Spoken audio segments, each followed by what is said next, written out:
What is going on, guys, and welcome back to the next iteration in this DaVinci Resolve tutorial.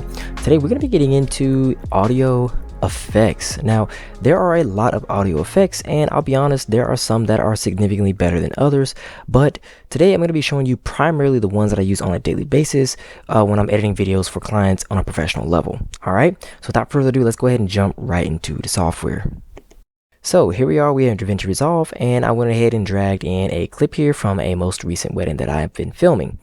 And let's go ahead and first take a look at the audio and see what we have that we're working with. I just heard they needed some diversity, so I'm the only black guy on that groomsmen party, honestly.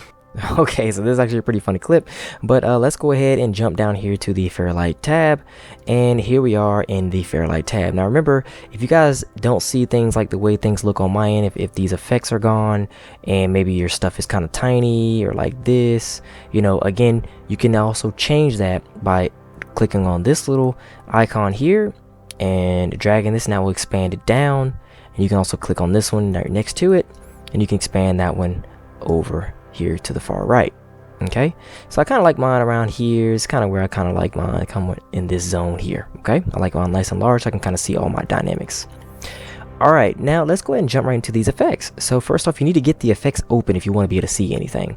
So we're going to do that by going up here to the top left corner, and we're going to click on effects. Okay, now as you can see under the audio effects or Fairlight effects, you can see that there are quite a bit of options to use, and I'll go ahead and tell you all of them are not created equal. All right, they all have a purpose, they're all tools, and you really need to know when to use them. I'm going to show you guys the primary ones that I use and why I'm using them, and I think that you guys will find this to be beneficial, and you guys can tinker with the others on your own. Okay, so the first one that I'm going to be showing you guys is actually the one that's highlighted right now, which is the multi-band compressor.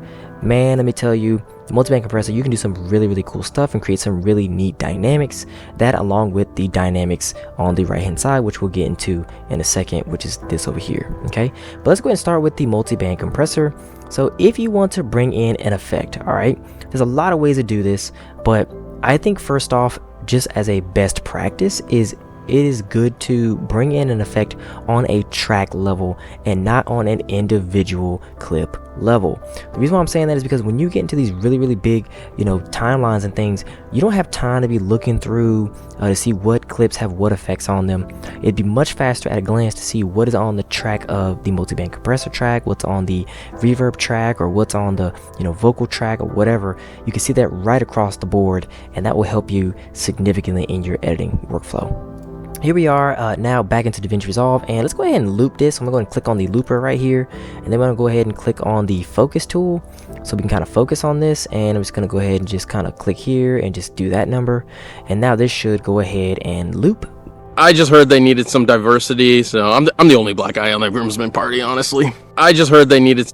All right, so there we have it looping. All right, now let's go ahead and bring in our multi-band compressor. Now if you drag and drop this right here on the track side, okay, right here under audio 1, let's go and actually add another track below, another stereo track underneath. So we've got now audio 1 and audio 2. You guys can see that, and then we have our bus. So I wanted to show you guys that we are in fact adding it to a track level. We just have it expanded out. Okay, let's go ahead and drag and drop that onto here, and every time you drag an effect, it will open that effect window up right in front of you. And you'll also note that it opens it and puts it over here, and you can see kind of a stack of all your effects on the track 1, the A1 track. Okay, you guys see why I said you gotta want to put things on track levels. It's really nice, and it's really good workflow, but like I said, there are times in which you would put it on an individual clip. So what is the multi-band compressor? I'm gonna give you guys my version of the explanation, and then I'm gonna show you guys what the book says. In fact, you guys know I like to use the manual with teaching, so let's go ahead and go into the manual and let's take a look and see what it has to say. So I think I actually have it open here. Let's see. Yeah, here we go. All I did was I just did a Control F search find here for multi-compressor at the top, and then it found it in the table of contents. Let's just jump back here. You guys can see it did this. I clicked on it, and that's how I kind of got here. All right, so it's useful, super useful to use a manual. Don't be afraid to use it. Okay, I'm not going to read this whole thing, but I'm just going to give you guys a summary of it. But basically, it breaks up the dynamics of the audio into a graph, into multiple bands. I believe it's 4 of them. Okay, and these different parts really the graph displays frequencies in hertz horizontally and gain in decibels vertically. Okay, this allows for precise compression specific to defined frequency bands and is useful for taming only one or several parts of a signal. That's a sound signal it's talking about. Okay, so basically, in short, everything that is in these sections, like this is band 1, band 2, band 3, band 4, this is pretty much how you will affect maybe a specific piece of your audio. Let's say, for example, there was like this really weird ringing sound, right? And it was like it took place somewhere in the graph here, right? So if we hit play, you'll see the audio, it has its own ranges. So I just heard they needed some diversity. So you guys see this little graph that's drawn. So let's say, for example, you wanted to turn down just one part of that audio. Well, you can drag and isolate that part with your bands, right? This is your bands. And again, this is section 1, this is section 2, section 3, section 4. So in section 3, we can actually turn the gain down of this one part, and now that's mostly where his voice takes place. Actually, I believe all of this is mostly his voice because there's not much bass here. I just heard they needed some diversity. So there you go. You can only hear the bass side of his voice now. Okay, you guys see that? And I'm gonna go ahead and crank up that bass a little bit, and we're gonna change. I don't want it to get too loud. So that is going to allow it to not get any louder than a certain point, and now it's going to play it. I just heard they needed some diversity, so I'm the only black guy on that groomsmen party, honestly. So let's go ahead now. We're going to turn into our band 3 and crank up this part. So now there's a little bit more oomph in our audio. I just heard they needed some diversity, so I'm the only black guy on that groomsmen party. All right, so you guys can see, and then we can bring our gain of the entire thing up and or down, and you can double click on any knob to reset it. So that is the multi-band compressor. So let's go ahead and get off of that one. And the next effect that I will tell you guys is really cool is probably the reverb. Reverb is really nice, especially when ending your sounds and songs with. So let's go ahead and drop this onto the track as well, and you guys can see that it is on there. And I'm gonna play the audio, and I want you guys to guess and see if you can figure out what this is doing. Okay, I just heard they needed some diversity. Whoa, right? It sounds almost like he's in a studio or room or echoey. So basically reverb, it basically reverbs or echoes what you're hearing.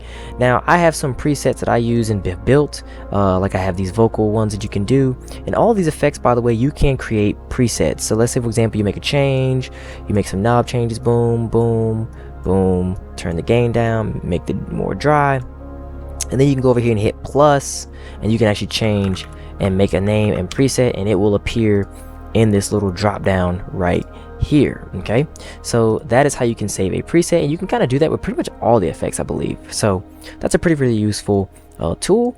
But now if we hit play, you can kind of see what I did. I don't even know what I did. I just randomly pulled knobs. I just heard they needed some diversity, so I'm the only black guy on there. So that's a really cool effect if you're making a film and maybe there's like a dream or there's like an inside voice. That's where this reverb really comes in, and that's why I say this is a really cool effect.